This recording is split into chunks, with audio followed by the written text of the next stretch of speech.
Hello friends, cook like ಈ ಚಾನಲ್ಗೆ ಸ್ವಾಗತ. ನಾನಿವತ್ತು ಬೆಂಡೆಕಾಯಿ ಪಲ್ಯ ಯಾವ ರೀತಿ ಮಾಡೋದು ಅಂತ ತೋರಿಸ್ತೀನಿ.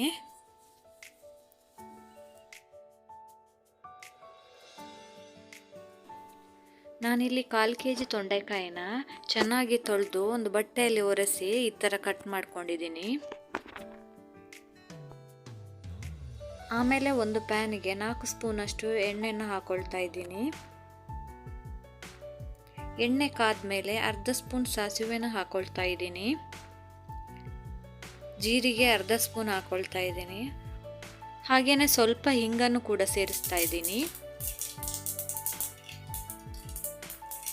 ಸಾಸಿವೆ ಸಿಡ್ಮೇಲೆ ಒಂದು ದೊಡ್ಡ ಈರುಳ್ಳಿನ ಕಟ್ ಮಾಡಿ ಹಾಕೊಳ್ತಾ ಇದ್ದೀನಿ. ಈರುಳ್ಳಿ ನಿಮಗೆ ಚಿಕ್ಕದಾಗಿ ಬೇಕಿದ್ರೆ ಚಿಕ್ಕದಾಗಿ ಕಟ್ ಮಾಡ್ಕೊಳ್ಳಿ. ನನಗೆ ಬೆಂಡೆಕಾಯಿ ಪಲ್ಯದಲ್ಲಿ ಉದ್ದಕ್ಕೆ ಈರುಳ್ಳಿ ಇದ್ರೇ ಚೆನ್ನಾಗಿರುತ್ತೆ. ಹಾಗೇನೆ 3 ಬೆಳ್ಳುಳ್ಳಿನ ಕಟ್ ಮಾಡಿ ಹಾಕೊಳ್ತಾ ಇದ್ದೀನಿ. ಈರುಳ್ಳಿ ಸಾಫ್ಟ್ ಆಗುವವರೆಗೂ ಫ್ರೈ ಮಾಡ್ಕೊಳ್ತೀನಿ.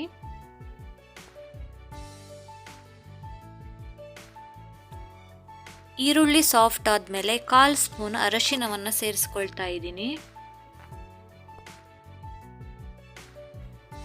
ಮತ್ತೆ 1-2 ನಿಮಿಷ ಫ್ರೈ ಮಾಡಿ ಬೆಂಡೆಕಾಯಿನ ಸೇರಿಸ್ಕೊಳ್ತೀನಿ. ಬೆಂಡೆಕಾಯಿ ಯಾವ ರೀತಿ ಫ್ರೈ ಮಾಡಬೇಕು ಅಂದರೆ ಅದರ ಅಂಟು ಹೋಗೋವರೆಗೂ ಫ್ರೈ ಮಾಡಬೇಕು. ಒಂದು 5-6 ನಿಮಿಷ ಆದರೂ ಫ್ರೈ ಮಾಡಬೇಕಾಗತ್ತೆ. ಅದು ಉದುರುದುರಾಗುವವರೆಗೆ ಫ್ರೈ ಮಾಡ್ಕೋಬೇಕು. ಚೆನ್ನಾಗಿ ಫ್ರೈ ಆದಮೇಲೆ ಅರ್ಧ ಸ್ಪೂನ್ ಚಿಲ್ಲಿ ಪೌಡರ್ನ ಸೇರಿಸ್ಕೊಳ್ತಾ ಇದ್ದೀನಿ. ಅರ್ಧ ಸ್ಪೂನ್ ಧನಿಯಾ ಪೌಡರ್ ಸೇರಿಸ್ಕೊಳ್ತಾ ಇದ್ದೀನಿ. ಹಾಗೆಯೇ 1 ಸ್ಪೂನು ಉಪ್ಪನ್ನು ಕೂಡ ಸೇರಿಸ್ಕೊಳ್ತಾ ಇದ್ದೀನಿ. ಬೆಂಡೆಕಾಯಿ ಫ್ರೈ ಮಾಡುವಾಗ ಯಾವಾಗಲೂ ಫಸ್ಟಿಗೆ ನಾವು ಉಪ್ಪು ಹಾಕಿದರೆ ಬೆಂಡೆಕಾಯಿ ಅಂಟಂಟಾಗುತ್ತೆ. ಆದ್ದರಿಂದ ನಾವು ಬೆಂಡೆಕಾಯಿ ಫ್ರೈ ಆದಮೇಲೆ ಉಪ್ಪನ್ನು ಸೇರಿಸ್ಕೋಬೇಕು ಯಾವಾಗಲೂ.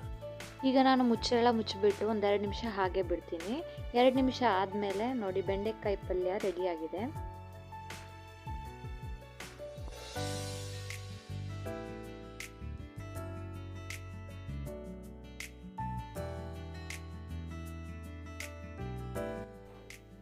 ಈ ರೆಸಿಪಿನ ನೀವು ಕೂಡ ಟ್ರೈ ಮಾಡಿ. ನಿಮಗೆ ಇಷ್ಟ ಆದರೆ ಲೈಕ್ ಮಾಡಿ, ಶೇರ್ ಮಾಡಿ, ಸಬ್ಸ್ಕ್ರೈಬ್ ಮಾಡಿ. Thank you.